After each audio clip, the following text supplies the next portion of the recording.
You know the feeling. Someone asks you for something, a favor, your time, your attention, maybe your money, maybe another responsibility you absolutely do not have the energy for. And somewhere inside you, the answer appears immediately. No, you don't want to do it. You don't have time. You are already exhausted. Maybe you have said yes to this person 10 times before. Maybe saying yes would mean canceling your own plans, sacrificing your evening, or once again putting someone else's needs ahead of your own. So you finally say it. No, I can't. And then something strange happens. Instead of relief, you feel guilty. You replay the conversation. Was I too harsh? Did they sound disappointed? Maybe I should have explained more. Maybe they really needed me. Maybe I was being selfish. And 5 minutes later, you're considering sending another message. Actually, maybe I can make it work. This is one of the strangest things about boundaries. Sometimes saying no can feel worse than saying yes to something you never wanted to do. And that doesn't necessarily mean your no was wrong. It means your brain may have learned that disappointing other people is dangerous. To understand why, think about what the word no actually does. No creates separation. Someone wants something from you. You refuse. For a moment, your interests and their interests are no longer aligned. And if your nervous system has learned that safety comes from keeping other people happy, that tiny disagreement can feel much larger than it really is. You aren't simply declining a request. Emotionally, it may feel like you're risking the relationship. What if they're upset? What if they think I'm selfish? What if they stop liking me? What if they remember this the next time I need something? What if saying no changes how they see me? Suddenly, a simple boundary becomes a social threat. And humans are extremely sensitive to social threats. For most of human history, belonging wasn't just emotionally pleasant, it was survival. Being accepted by the group meant protection, resources, cooperation, and safety. Rejection could be costly. Your modern life is obviously very different. But your nervous system didn't suddenly stop caring about belonging.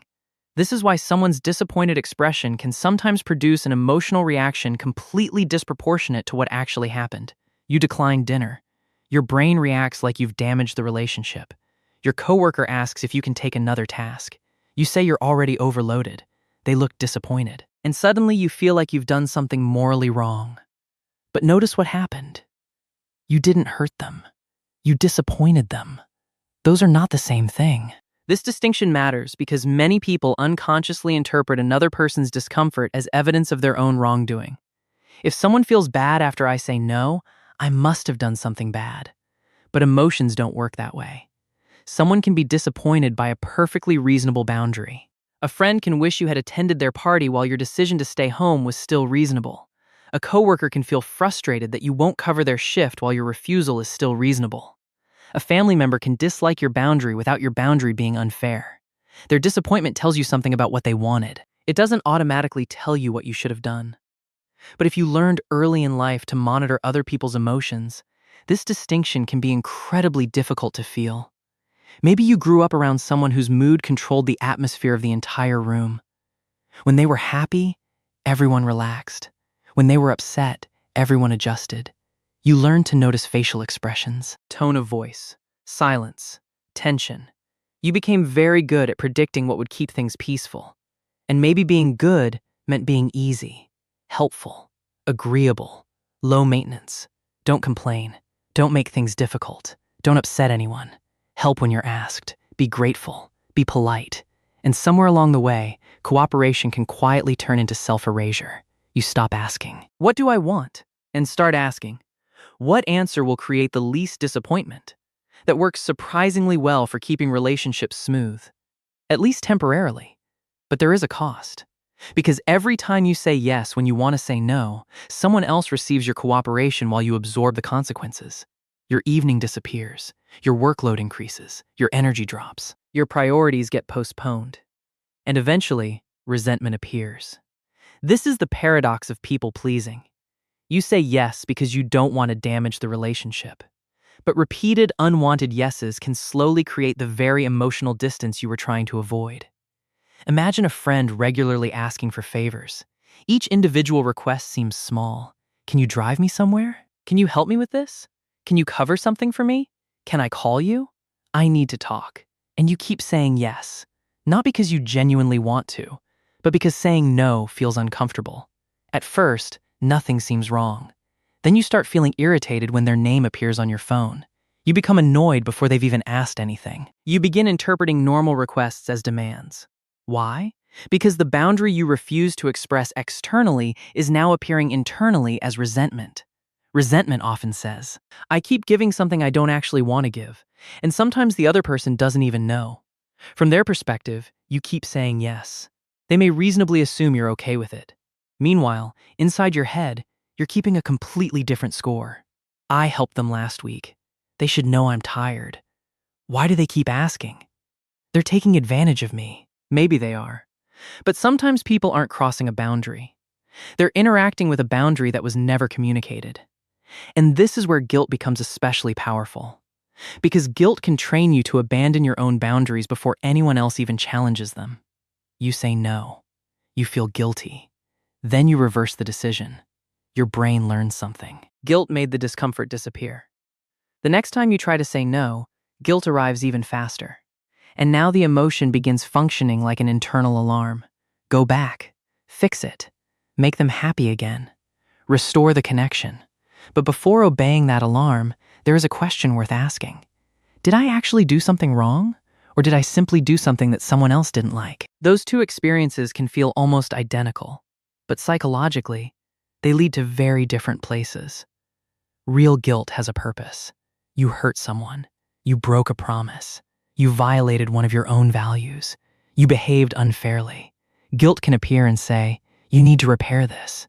Maybe you apologize. Maybe you take responsibility. Maybe you change your behavior. That kind of guilt can be useful, but there is another kind of guilt that feels almost identical. You haven't violated your values. You've violated someone else's expectation. And your nervous system doesn't always know the difference. Imagine your family expects you to visit every weekend. You've done it for years. Then one weekend, you're exhausted. You want to stay home, so you say, I'm not coming this weekend. Nobody has to scream at you.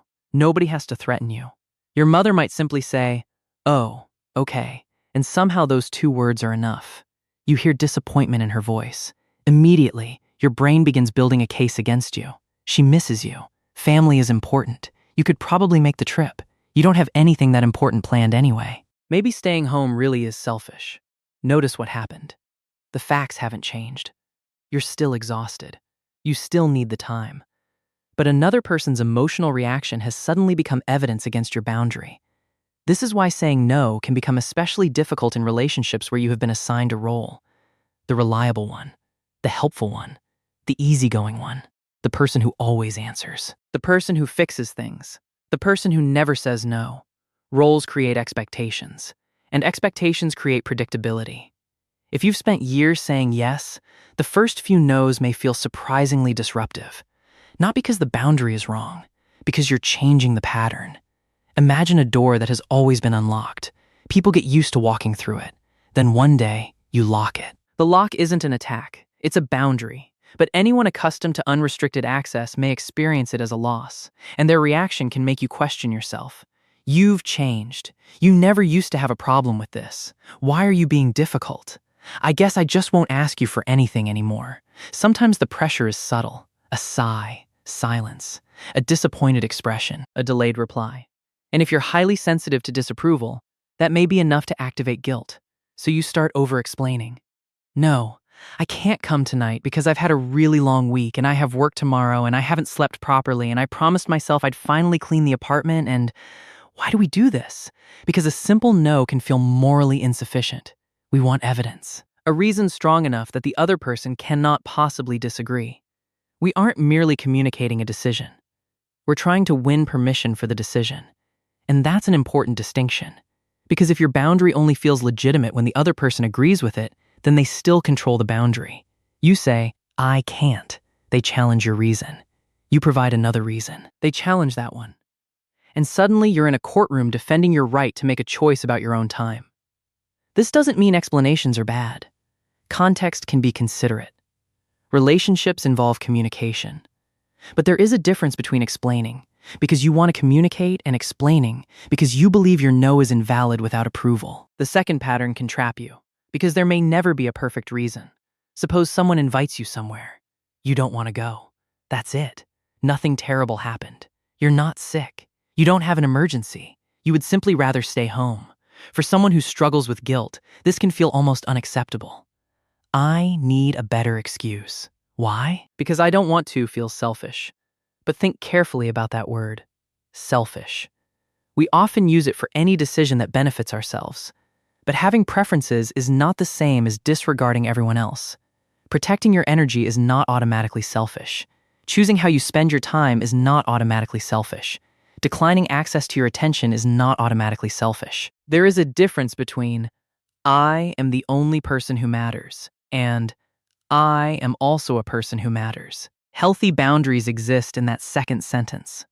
The problem is that people who are accustomed to prioritizing everyone else may experience basic self-consideration as selfishness.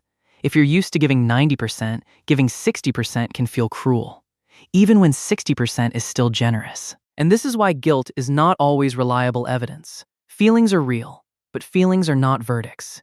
You can feel guilty and still have made a reasonable decision.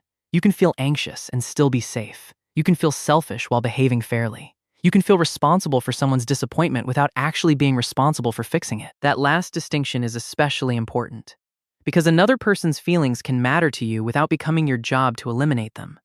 Your friend can be disappointed that you can't help. You can care. You can understand. You can even wish circumstances were different, and still say no. This is emotional maturity on both sides of a relationship.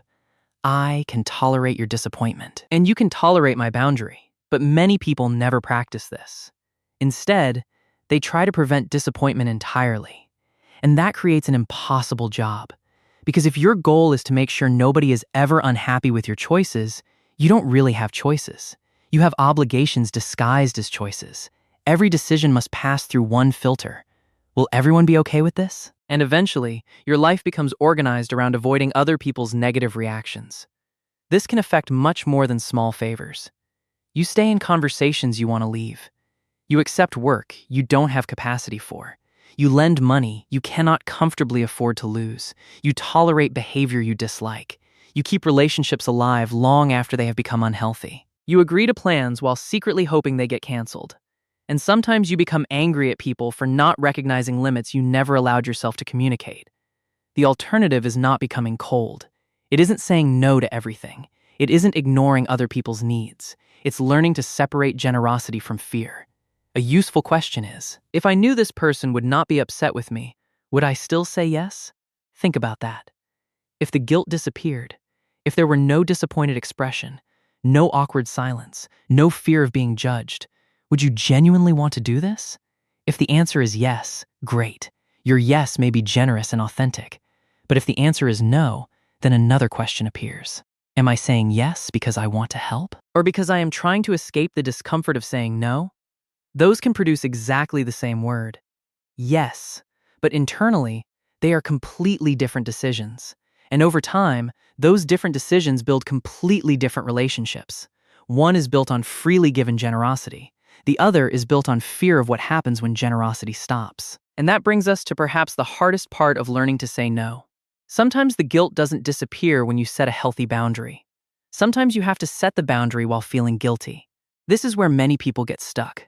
They assume a healthy boundary should feel good, that if saying no were truly reasonable, they would immediately feel calm, confident, and relieved. But emotional habits don't change that quickly.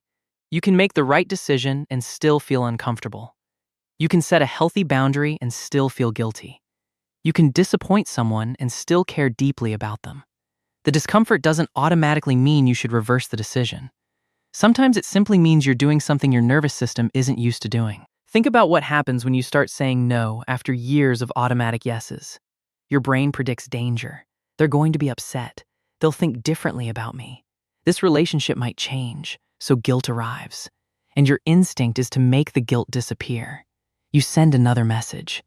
Actually, I can help. Immediately, the tension drops. The relationship feels safe again. And your brain learns. Saying no creates discomfort. Saying yes removes it. That is how the pattern survives. The way out is surprisingly uncomfortable. Sometimes you have to let the guilt exist without obeying it. You say no. The guilt appears. And instead of immediately changing your answer, you wait. 10 minutes, an hour, maybe a day. You let your nervous system discover something important. Nothing catastrophic happened. Someone may be disappointed. The relationship may feel slightly uncomfortable, but you survived the discomfort, and gradually, saying no becomes less threatening. This is why boundaries are not only communication skills, they're tolerance skills. You are learning to tolerate someone else's disappointment without immediately fixing it. You're learning to tolerate uncertainty about what someone thinks of you. You're learning to tolerate the possibility that someone may misunderstand your intentions. And perhaps most importantly, you're learning that being a good person does not require being available to everyone all the time. There is a useful distinction here. Kindness is something you give. Compliance is something you surrender. They can look identical from the outside. You help someone move apartments. You stay late at work. You listen to a friend for 2 hours. You lend someone money. Any of these actions can be deeply generous. But the important question is, did you choose them? Because generosity requires choice. If you believe you're not allowed to say no, then your yes isn't completely free. And ironically, learning to say no can make your yes more meaningful. When people know you can refuse, your agreement actually communicates something. I want to do this. I'm choosing to be here. I genuinely want to help. Instead of, I'm afraid of what will happen if I don't. This can change relationships. And sometimes, yes, some people won't like it. That's worth acknowledging. Not everyone benefits when you develop boundaries. Someone who is comfortable receiving unlimited access to your time may dislike receiving less. Someone who depended on you always agreeing may call your new behavior selfish. Someone may push harder. They may guilt trip you. They may remind you of everything they've done for you. They may behave as though your boundary is an attack. And this creates an important test. Can the relationship survive your no? Healthy relationships contain disappointment. They contain disagreement. They contain moments when one person wants something and the other person refuses. A relationship that only feels safe when you comply is giving you important information. That doesn't automatically mean the other person is terrible. Maybe they also have patterns. Maybe they fear rejection. Maybe your no activates something in them. But their emotional reaction still does not automatically become your instruction. You can listen. You can care. You can reconsider if new information genuinely changes your mind. But you don't have to abandon yourself simply to restore emotional comfort. So what can you actually do when guilt appears? Start by separating the feeling from the evidence. Instead of saying, I feel guilty, therefore I did something wrong, try, I feel guilty. Did I actually do something wrong? Was I dishonest? Was I unnecessarily cruel? Did I break a commitment? Did I violate one of my values? If yes, repair what needs repairing. But if the answer is simply, they wanted me to say yes, and I said no, then the guilt may be discomfort, not wrongdoing. Next, notice how much explanation you're trying to provide. Sometimes a simple response is enough. Thanks for asking, but I can't. I'm not available tonight. I can't take that on right now. No, that doesn't work for me. You don't always need a courtroom defense. And notice the temptation to soften your no until it becomes meaningless. Maybe, I'll try, let me see. When you already know the answer is no, these phrases can simply postpone the discomfort. Clear boundaries can actually be kinder than ambiguous ones. Then pay attention to resentment. Resentment is often useful information. If you repeatedly feel angry after helping someone, ask, did I actually want to say yes? Maybe the problem isn't that they asked. Maybe the problem is that you didn't believe you were allowed to refuse. And finally, practice with small no's. You don't have to begin with the most emotionally difficult relationship in your life. Decline a plan when you're tired. Don't answer a non-urgent message immediately. Say you don't have capacity for an extra task. Choose the restaurant you actually prefer. Allow someone to experience a tiny amount of disappointment. Then notice what happens. Usually, the world keeps moving. And over time, something changes. The guilt may still arrive, but it stops controlling the decision. You begin to understand that guilt is sometimes just the emotional price of changing an old pattern. And perhaps that's the most important thing to remember. Saying no does not automatically mean, I don't care about you. Sometimes it means, I care about you, but I also have limits. Sometimes it means, I want this relationship to exist without resentment. Sometimes it means, I cannot give this honestly. And sometimes it simply means, no anger, no punishment, no rejection, no elaborate explanation, just a boundary. Because the goal isn't to become someone who never feels guilty. The goal is to become someone who can examine the guilt before obeying it. Someone who can ask, did I violate my values? Or did I simply violate an expectation? Someone who understands that another person's disappointment can be real without becoming an emergency.